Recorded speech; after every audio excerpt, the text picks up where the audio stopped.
Hey, paisans, the time has come. On the air since 2009, the independently produced, non-FCC compliant champ of video game talk podcasting. Here comes Tiger Claw Radio. Here's your host, Critical Failure. What's going on, everybody? This is your host, Critical Failure. Tiger Claw Radio is back. Yes, friends, it is October. Oh yeah. It just want to enjoy the moment for a second. Back into video games. Video games. It's been a heck of a month. Now that I've had the chance to just relax, we kind of let the tension out of the pressure cooker just a little bit. Where have I been? So with work cranked up so hard, it's not like I didn't have any time. It's just that every time I sat down, I needed to unwind because there was so much pressure. So I actually played some games, which was, it went in a very different direction than I thought it would have. But before we get into all that, let's talk about what's actually going on in the gaming world. But before that even, let's talk about what's going on in the chiptune world, because I don't have a clue. I've been off of Battle of the Bits for a while. Let's head over there and see what's cooking. Oh, look at this. They've got the Commodore Plus/4 battle in action right now. That's got 9 entries. Let's take a look. I always love the C64 entries when they do their great big the great big battles, because I think the C64 has a distinctive sound. So good. Oh my gosh. So that said, let's pick out. You know what? I haven't heard this yet. We're gonna hear it together. Superstar Ted from 3UP. That is the most played entry. Still, the battle's still in progress right now, so we don't have like a winner, first place, second place, none of that stuff. But sheer plays alone, this is the one that's been played the most. So let's take a listen on Tiger Claw Radio.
that not a killer track?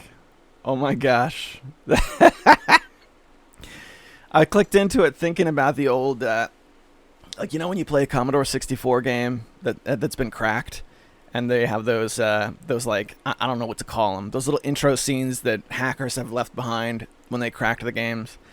And oftentimes they have like killer Sid sound chip music. That's what that makes me think of. That's pretty slick. So that's one of 9, I think, here. So probably for the rest of the show, next couple times we drop back and do chiptunes, I want to hear a couple more from the Commodore Plus competition. All right. That said, let's talk a little bit about what's going on in the world in terms of gaming. Now, a couple of these stories I'd come across, but our good buddy Hemrock was nice enough to compile them. So give me a second. Let me jump on over. All right. Excuse me. Retro news. A Game Boy Color game canceled nearly 20 years ago will likely soon be revived. Infinity Game Boy Color. Let's pop it up and take a look. I love the Game Boy revival. I don't know if you call it a revival because Game Boy kind of never died, in my opinion. But there's definitely, with flash carts and with new handhelds, and with the advent of Game Boy Studio, GB Studio, there's definitely a larger influx of new Game Boy games now than there used to be, and I love it. It's great. So this, I'm looking at a Kickstarter, August 18th on Kickstarter. So it's something that's come and gone already. Let's just, I want to click into the video. Just show me what the game's like. We're talking about an old Game Boy game, so, you know, it's no, I'm sorry, Game Boy Color. I had forgotten. Game Boy games that were specifically developed in the Game Boy Color era, you know, to utilize the color, looked very different. Same resolution, but the difference between color and monochrome, I don't know, can be kind of jarring in my opinion, in a good way. I didn't have a Game Boy Color when I was little, but I spent a lot of time with the old Game Boy. So when I see these Game Boy Color games, they don't quite hit that nostalgia bone. But looks like a good game. I don't know. I see a strategy RPG for the Game Boy. My curiosity goes like this. If I can buy a ROM, I'm so down. I'll buy a ROM. I'll put it on my handheld. I'll play it. Look, it's on Steam. Great. Give me a good price on a Steam release. I'll buy that. And it looks like they blew their Kickstarter out of the water. They wanted $16,000 Canadian, and they got $370,000. Good for them. Good for them, man. I love when new games are made for old systems, but I love it even more when old games that were shelved get revived and come out. There's only a handful of examples like that, but another one would be Chips Challenge 2. There was a follow-up to Chips Challenge way back in the day, and it just got shelved until it finally came out on Steam like 20 years later. I think that's cool. I think that's really cool. And this looks pretty slick. What I don't see is pricing. That would require just a little bit of reading. Oh, sorry. I can see in the collector's edition, like pledged here, there is a ROM version of the game that they offer. Advanced edition, they offer that there. Let's go way back to the beginning. $12 and you get a ROM version. $12 Canadian seems to be the lowest amount, and you get the ROM version. Which, you know what? What's $12 Canadian in US dollars? Like $10 or so, I think. I'm estimating $10 for a game like this for a ROM. Yeah, I'm down. That's really cool. Cool link, Hemrock. I will compile the links and put them somewhere so that you can follow them and check them out. What else do we have? Let's click back to the Discord where he left this stuff.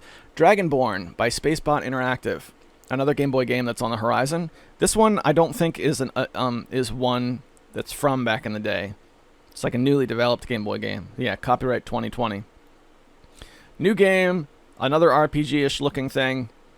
This one looks a little bit more Dragon Quest style RPG rather than strategy RPG. And it's also monochrome. There is a demo available. It's looking good. It's looking good. But they're talking about November 30th for a release date, and I'm not seeing pricing. The demo's free, of course. Oh, I'm just clicking around real quick on the website. Yeah, nothing front and center. Looks like they have a lot of different old, like new games for old systems kind of thing, like one of those companies. But yeah, that should be cool. More role-playing for your old systems. Here we go. Good Boy Galaxy. Another Game Boy game. This is GBA this time. A GBA game that's going to be out on the Game Boy Advance, Steam, and Switch as well. This one looks more like a... Well, it's a side-scroller. When I hear Good Boy Galaxy, it sounds a lot like a Commander Keen kind of thing, but you play as a dog. And that's kind of what it looks like, except that Commander Keen was very, very old school. This is a GBA era type thing. So the graphics look really good, but it's a bit more, how should I say it, more detailed than you would expect from a Commander Keen type thing. Looks good. It's in development for the Game Boy Advance, PC, and Nintendo Switch. It is an exploration-focused platform game similar to Metroid or Cave Story. I like it that they did not use the word Metroidvania. Thank you very much for not using that stupid, stupid word. As much as it's like a cliche for new indie games to be, hey, side-scrolling Metroidvania. That's okay. There's a reason why people make them, because they're not difficult to make, and they're super fun to play. So that's another one that we have on the ticker. I think there was one more, two more. Yeah, these are the bigger releases in my opinion. Neo Geo Pocket Color Selection Volume 1 on Steam. Kaiser had mentioned this to me, but I hadn't popped in and actually checked it out. It's retailing for $40, and if you get it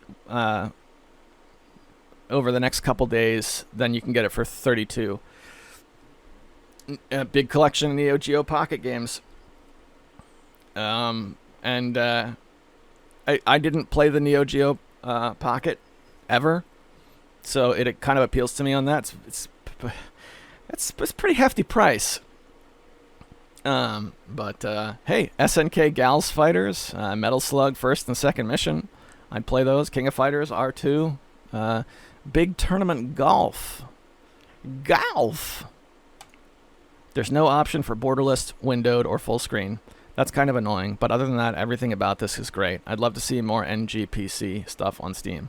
Hemrock made the comment when we were talking last night, because it's SNK, it says Volume 1, but that does not necessarily mean there's going to be a Volume 2. Simply that it does not have the complete collection of Neo Geo Pocket. Yes, it's a little pricey, but I gotta say, I like it when these companies get together and they make... companies get their games together and make collections of old stuff so that you can buy this stuff now. You know, there is a legal way to obtain it without having to pay, hundreds of dollars per cartridge or whatever it costs to get on eBay. I don't have any idea. So that's cool. Props to SNK for doing that. And speaking of collections, there is also, let me click back so I can make sure I can read the title properly. This one is a little bit bigger in my opinion. The Castlevania Advance Collection, which surfaced on Steam, but I'm positive is on other platforms as well. And it's marketed as a Game Boy Advance Castlevania collection, but it also has Dracula X in it, which is awesome because in the last Castlevania collection we had, Dracula X was noticeably absent. So we got Circle of the Moon, Harmony of Dissonance, Aria of Sorrow, and Dracula X. And then Japanese, American, and European versions of each game. Which is... I wonder what the region versions for Dracula X are like. Because I remember when you die in Dracula X, he kind of evaporates into white mist. But when you play Rondo of Blood, the game for which it's based, it's a bloody mess. It's the same pixels, but red pixels versus white pixels conveys the idea that he's like exploding into a bloody mess. So I'm curious if the Japanese version of Dracula X has that or not. Also, when it comes to pricing, it's $20 now. but it was on sale, even being brand new. This was $5. I'm pretty sure. Maybe I have that wrong. Maybe it was the old Castlevania collection. I don't know. It's $20, and I think that's a good price. If you're going to play all the way through any one of these 4 games, I'd say $20 is not bad. Not bad at all.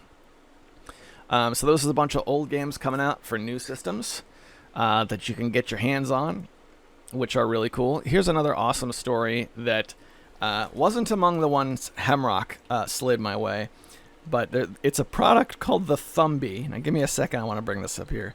Thumby game system. This is a sort of another retro handheld kind of thing, but it's not an emulator machine. It's its own little ecosystem. So, what is the name of the company? They specialize in like really, really small electronics. Give me a second. Let me navigate to the. I got like a text story, but I want to get to the actual website from the developers. Yeah, Tiny Circuits makes this thing, and it's a little handheld that looks like a Game Boy, but it's probably the size of the D-pad of an original Game Boy. This is a really small device, really small. And it doesn't actually play Game Boy games. It has its own unique ecosystem to handle... what is the pixel size of the screen? I think it's like 16 by 10 or something. Very, very, very small. Super, super tiny. But it does have a 4-way D-pad and 2 action buttons. The start and select button are there, but they're just cosmetic. This is super small. This is like if you were building a dollhouse, then you could get this and put it in there, and it would actually play games. What appeals to me about it is it kind of has a Pico 8 sort of thing going on, where it's small and it's monochrome, and it comes with 5 games. But they also have the dev kit released for free, and it's all based in Python, so you can program games easily and put them onto the system. So it's $20 and $10 if you get it if you get on the Kickstarter. Excuse me, get on the Kickstarter and get one sent to you that way. It looks too small to enjoy personally, but I like the idea of, hey, we built another ecosystem where you can develop, only this time it's based around hardware, because that's the thing that stops Pico 8 from becoming like my full-time obsession, is there's no real perfect hardware solution. There's good ones. Hemrock was able to get Pico 8 running on his Powkitty V90, and I saw screenshots this morning of somebody playing Pico 8 on an Ambernic RGB 280V, whatever. The Ambernic that I have. I saw somebody playing Pico 8 on it this morning, so I know it's possible. But they need an out-of-the-box solution in a big way. So that's a thing. The Thumby, which, considering it's reasonably priced, that sounds like something I might actually sacrifice $20 to fool around with for a little while. Don't know. But it's a thing. It does exist. All right, let's listen to another C64 chiptune, and then we'll talk about what I've been playing, what I've been up to in my little moments of freedom. But first, C64 chiptune off of Battle of the Bits. Stick with us. You're listening to Tiger Claw Radio.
We're at the 20-minute mark here on TCR. This is the part where I like to thank the sponsors.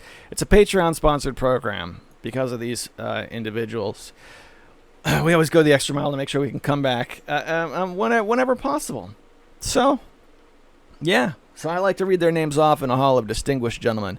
And these individuals stayed through September when content waned in favor of taking care of my real-life obligations. So my hat is off to them for that. And they are Hemrock, Tecmoballs, Darabka, and Eric Controller. Thank you all so much.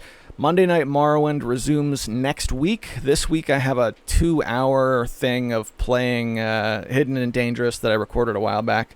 Wasn't sure what to do with. So you know what? Supporters, you guys get that one.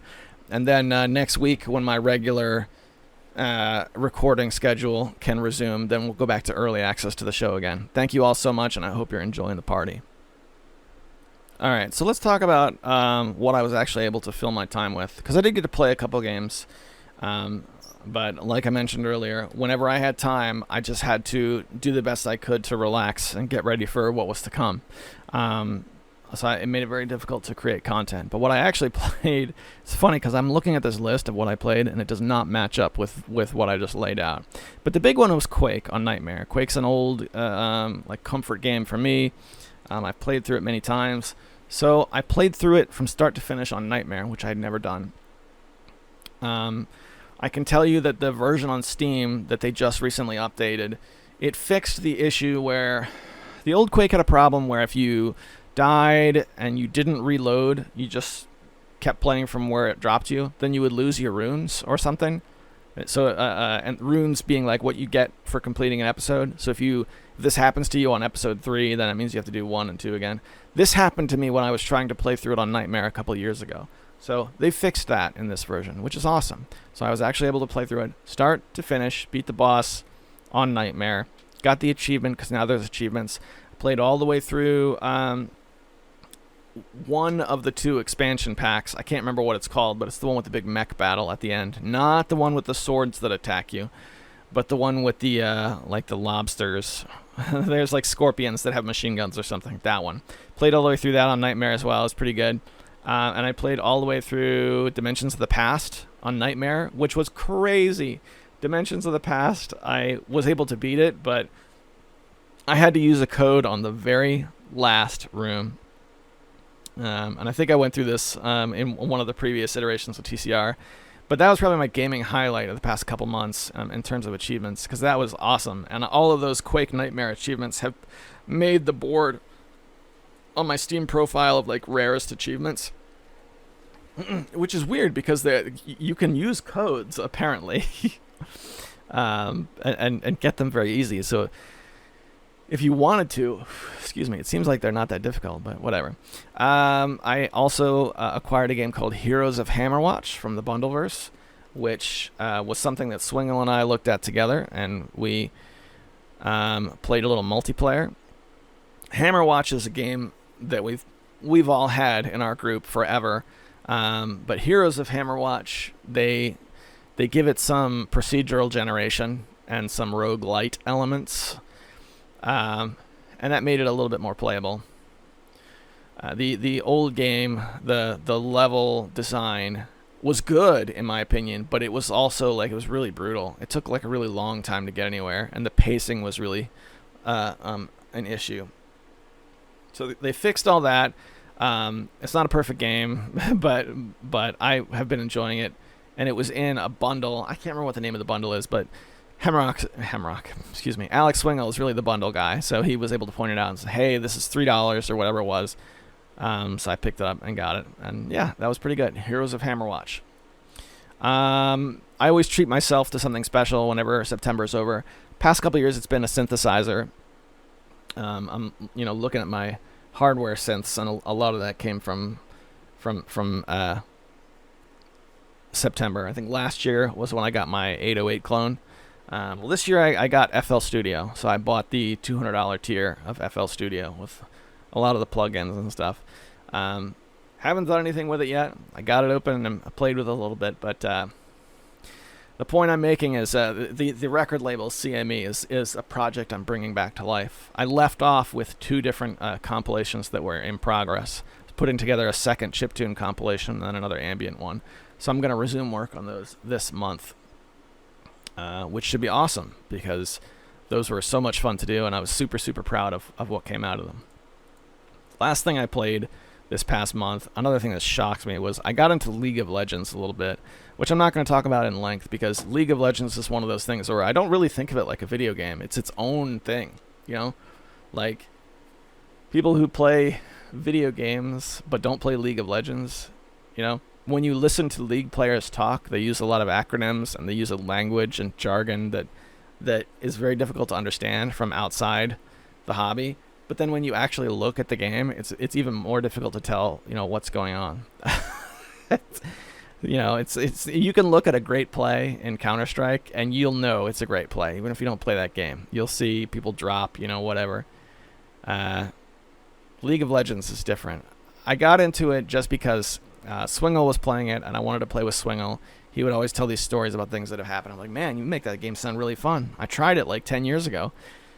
Didn't really enjoy it, but tried it again, and I played. I've been playing the accelerated mode. They have a mode called Earth, which is like the super quick version of League of Legends. So an entire game, if it's drawn out, tends to take about 20 minutes versus the hour it typically takes, and that has made it more approachable, I guess. So yeah, League of Legends was a thing I actually played and enjoyed. It's just, you know, trying to see what else is out there in terms of video games. Would I recommend it to anyone in this circle? I don't know, probably not. I know a handful of people who don't play who might like it, and I know a lot of people who would never touch it and probably shouldn't, because it is a bit of a rage inducer. But it's a great game to play with friends, and it has become a meme that you can say that about anything. Combat on the Atari 2600 is a great game to play with friends. Saying a game is great to play with friends is not really a boon towards the game. It's, you know, you could play you could play Pogs with friends, and it's a lot of fun if you have your friends there. But League of Legends, I can guarantee you that it does exist. It is a thing, most assuredly. Leading up to September, we had been doing a game of the month every month, which culminated in Super Punch-Out, which I played all of once. So I think we're going to hold off a month before we do that again, especially since the first one we did, Final Fantasy, as far as I know, Hemrock is still trying to play through that because he's going to play all the way through it. So let's give Hemrock some time to finish Final Fantasy, and I think I'm going to play more Super Punch-Out, to be honest, this month. And we'll resume Game of the Month next month. That said, we're about 30 minutes in. Let's head over and see what we got in the fail bag. Here's one from our good buddy Hemrock. He writes in, Hey, Paisan, congrats for making it to October. I hope work is easing up on you. It is. Thanks, man. Thank you for another episode and for reading my email. You asked about favorite tanks. That is an interesting question. I am a fan of the Mammoth tank from Command & Conquer Red Alert. Another Command & Conquer answer. If we're talking about tank games, then I'm going to throw in my vote for the overlooked Battle Tanks for the N64. It was also released on the PS1. However, my experience is primarily playing the game multiplayer, preferably with 3 others on the 64. My cousins and I had some good times with Battle Tanks. Ever played it? Nope, no I haven't. Assault Rigs seems like a good pick. I know you're fond of the music. Yes, indeed I am. I'm just to be clear, I'm fond of the late game music. If you go and pick yourself up a copy of Assault Rigs, the first set of levels is weird. It's admittedly weird. Alright, but let's get back to the email. It says, you mentioned the sleep feature on the Fun Key S. The Powkiddy V90 also has a sleep feature, but you have to be in the main menu for it to kick in. I hadn't realized. I'll have to check that out. I might use it more with knowing that. Speaking of retro handhelds, the Powkiddy has just released the legendary, the elusive, long-awaited Powkiddy X18S. To my understanding, The first run only contains 200 units. Pal Kitty's YouTube shows all the units in their testing facility. See here.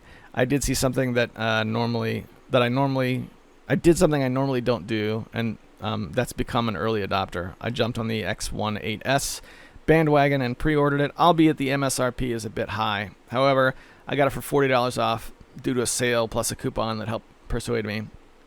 I didn't anticipate them selling out so quickly. Thankfully, I placed my order early. It's already shipped a few days before writing this email, so I'm hoping that the console will show up next weekend. You spoke about not being able to link games, i.e. trade Pokemans, with newfangled retro handhelds. Well, you actually can link up a GBA and PSP games, provided that you're using Android, the MyBoy and PPSSPP apps, and have Wi-Fi. The X18S just so happens to have both, although I'm sure most Android phones would work. All right, quick thing about the MyBoy emulator. Yes, that's true, which is awesome. And I know that there's other handhelds, like retro handhelds, that went the Android route. But, we'll see. I will have to try them. That might be cool. Because MyBoy, that program, it also works with the old, it's a GBA emulator, right? So it should work with old Game Boy games, I think, as well. But I don't know, I'll have to try it. I did buy the commercial version of that so that I could put it on my Android box, but I never ran it. Every time I play my Android box, I'm either watching wrestling or I'm playing Pocket Rally or something like that. Okay, back to the email. He says, thanks for promoting my Civ 2 scenario. Remember that it's only compatible with Civ 2 Gold Edition. I think my next step for the scenario is to convert it to Civ 2 Test of Time. Test of Time fixes the dreaded pathfinding bug. I want to say that Test of Time also has better AI. Have you been able to get Civ 2 to run to work on your new old computer? Nope, never did. I know you're having some trouble. And from your description of the error, being able to start the game menus but crashing once the true gameplay begins, sounds like you're trying to run it on Windows 10. If that's the case, then please check out this thread for a patch. If that's not the case, then try running compatibility mode, Windows 95 or XP. Also try running it as an admin. If those don't work, try skimming this thread. Keep me posted. Okay, quick note about that. The new old computer has Windows 10 on it, so I'm going to try your patch, and we'll see if that does it. Back to the email. I'm on the final dungeon, the Chaos Shrine of Final Fantasy 1. Hopefully I can complete it soon and get back to FF12. I'm with you on GBA SP batteries. Those things last an extraordinarily long time.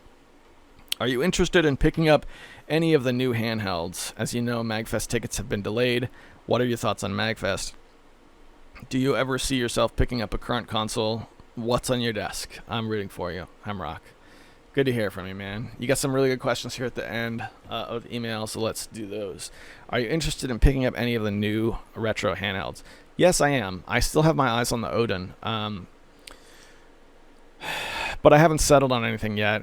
You talked about the Pow Kitty that you picked up. I've already forgotten the serial number that it goes with, but the clamshell one, that turned my head a little bit, but it's immediately sold out, so that's not something I'm able to pick up. I was interested in the Odin before, and I think I still am. I think that's my next stop.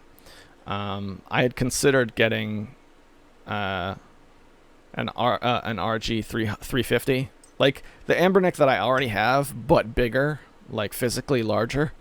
But I might just skip over that to something more powerful.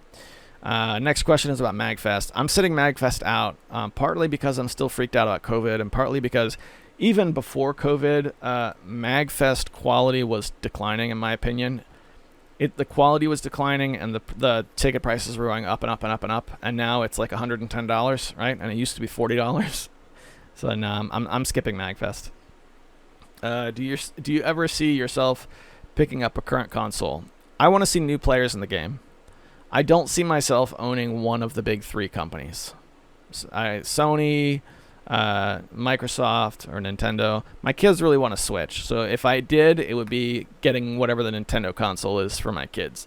For me, I want to see somebody else make something. I could see buying an Evercade, because that's a current console. I could see buying I could see dropping a couple $100 on the really nice Android console, the NVIDIA Shield, right? But when it comes to playing games, I don't know. That's just not how I play games, I guess. What's on the desk? What is on the desk? I actually completely tore my office apart and put it back together. So my desk now stretches the entire length of my office and then wraps around the end. So what's in front of me is 3 small trays. I've got my 8-bit Do Lite controller, which is a gorgeous little budget controller, which I plan on using for some Pico 8 later. I think in this whole stretch, I don't have any physical games.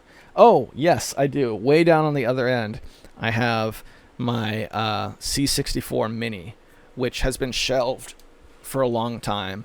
But with October here, and with time available to play games again, I really wanted to play the C64 Mini again. I really wanted to. So I will probably play some C64. I picked up some C64 games off of itch.io probably like 3 or 4 months back, and I played with them on the Powkitty, but never like on a TV. So I might try and fix that.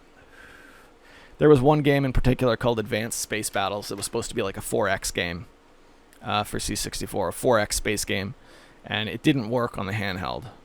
But it has a special build for the C64 Mini or Maxi. So I paid $2 for it. I want to try that. So that's what's on the desk. Hemrock, my man, always good to hear from you. Oh, before we move on, let's take a look at this video that he sends of all of his test units up and running. Let's pop this open. Yeah, he told me about this. It's a small warehouse with like a handful of shelves. The video is 6 seconds long, but sure enough, they're all on. So yeah, it's unlikely that you'll get a defective unit. So that's cool. Do you know what you're going to play on it yet? Because this is the thing about a new handheld. You get a new handheld that's going to have more comfortable hardware or more compatible hardware. For me, whenever I do that, I'm usually thinking, when I get this, I can't wait to play X on it. What is the game that you're going to play on the X18S? Because you mentioned that it could play PSP games and stuff. Do you have a PSP game that you want to play? You haven't played in a while? I don't know. Yeah, let me know. Because I know that if I ended up getting the RGB or RG350, I wanted to play Dragon Quest 7 on it, Dragon Warrior 7. My current system can do it, but Dragon Warrior 7 is a long game, and I couldn't play a long game like that on a tiny little screen. I would need something that would fill my hands out a little bit more. So yeah, that's the thing. Oh yeah, I guess that's on my desk as well. The Ambernick. I have that in my my fanny pack that I wear everywhere because I'm a disgusting old man now. It's interesting that what's your favorite tank? Most people who answered that question had something to say about something Command and Conquer related. That was a good game for tanks, I guess. Over on YouTube, turning back the clock to episode 402, which was the last one. Alex Swingle says, 12 minutes in, my favorite tank is Sophia. Yes, I did have to look up the name for the Blaster Master tank because I'm not that much of a nerd. Honorary mention is the Battle Bunker from RA2. Having a mobile bunker with 3 snipers and 2 missile launchers is foul. Mecha Man's response, my nerd sense tingled. I was pretty sure there was a suffix. I'm not sure. Sure enough, tank is actually Sophia the Third. Yeah, Keen Bean, Blaster Master is a good pick. Although the Blaster Master tank, was it on treads? Totally a tank, though. Totally a tank. I agree. Okay, Desm response with, my favorite tanks are the ones from Alien Front Online, then Iron Tank, a.k.a. TNK3, and the tank from Guardian Force. Also good picks. Also good picks. Iron Tank is a really good pick. Mecha Menace says, regarding your Tomb Raider question, there's also the remake title, Tomb Raider Anniversary. However, there's something about enjoying a work in its original form with all its oddities from the time that it was made. One thing that annoys me with the original Tomb Raider, someone who rented this game over and over around its launch, was the janky textures and poor lighting, especially with the Saturn version. This made alcoves blend seamlessly with surroundings. You could abstract the game experience to say, well, in the real world there might be some vines, rocks, dirt, shrubs, or the sun at the right angle might make that entrance blend seamlessly with the environment. I think that thought only hits me because that's what we do with games, especially at that time. Given the advent of 3D games and textures and positional sounds, it made it easier to transfer your place into that avatar. For younger players, that's ostensibly think NES games look like doo-doo. Going back 10 years or so to the Wii, PS3, 360 era, for that Tomb Raider anniversary might be an easier transition. But it won't give that I'm treading a path famous to many travelers feeling, and it won't push you to decipher the arcane. Yeah, Tomb Raider Anniversary was a good game, but I had some problems with it. One of my favorite video game experiences, period, is the T-Rex in the original Tomb Raider, and I thought they did not at all do that T-Rex moment justice. Instead of being like a huge monster that comes out of nowhere with no explanation or warning, it is like a propped up mini boss fight filled with quick time events. It's ruined it. But apart from that, I'm with you. He goes on, tank question. The joke answer is the wisecracking tiny tank. Actually, that's a good answer. That's a good game. The real answer is Star Fox 64's flippy hover tank, the Landmaster. Any tank with that flipping maneuver is pretty cool. There might have been a tank in Wild Metal that did this too. I didn't play Star Fox 64, so that one's hard to comment on. But Tiny Tank was a good game, man. It was a good game, and that's a good pick because the cutscenes in Tiny Tank were fun when I was a kid. Of him like getting all upset for nothing. 31 minutes in. Did his friend not have a nose? How is this possible? He's talking about Hemrock's pal who bit off the start button of a PlayStation controller. Dude, before the DualShock, the middle part of the original PS1 controller, that was pretty thin. You could bite that off. Actually, that is the question of the week. Go find an old PlayStation controller and bite the start button off. And tell me how it goes. Thaco says on the the RG280V, you can install RetroArch. On the V90, you can't. That for me is the main selling point. Tim Dow says, with me, Tony Hawk runs and Tekken, just like Gran Turismo, is playable with frame skip and the CFW 133. More technical stuff for those old handhelds. Gaming Beast, good old Arabka, chimes in on the Retro Ninja Cyber Assassin video. That was amazing. It's like the Ed Wood of Doom wads. Well, I'm going to get to work on some sprites for Doom, then we can make our own mess just like that. The dev responded with, please feel free to use my mess as a basis for your mess. Plus, that lets play your mess without having to pay for Doom or Doom 2. Plus, that lets people play your mess without having to pay for Doom or Doom 2. Yeah, I like it. I like it. That's cool. Big thumbs up for that guy. All right, what else we got here? The old strange handheld pocket game player video. Somebody says, oh my gosh, I have that. That was 3 days ago. When did that video come out? Hang on a second. I got to pop the video open. Retrospect, I know we've gone over this in the air before, but this is a video that was about a little cheap handheld that my father-in-law pulled out of his desk. He's like, yeah, I know you make videos about games. Here's a game that I have. And I was like, okay, I'll make it, I guess. Not really thinking too much of it. And it's got to be a couple years old by now. And it ended up being one of the more watched videos on my channel. So hang on. I think I have to go to the actual video and see what the details say. Yeah, it came out in the end of 2013. So that's a lot of years old. Yeah, fun times. No One is this person's YouTube name. It says, if that Pow Kitty had the same quality as the Ambernick, that would be perfect for me. Since it doesn't, though, I'm more interested in getting the Ambernick, even though the price isn't to my liking. But I agree, I love the size of these both. Even though the Pow Kitty and the Ambernick have more powerful devices, I really like how small and pocketable these are. Yeah, man. It's They are cool devices. I can have one of these in my pocket, whereas it'd be difficult to have the Odin in my pocket, for sure. And that wraps up the fail bag. Let's see what else we got. Well, we got a little bit, about 15 minutes to go. I want to try and push it to the hour mark. So let's try, let's head back to Battle of the Bits and catch one more of these C64 chiptunes they have for us. Stick with us. You're listening to Tiger Claw Radio. We'll wrap it up when we come back.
That is My Beautiful Network from Tobakomi.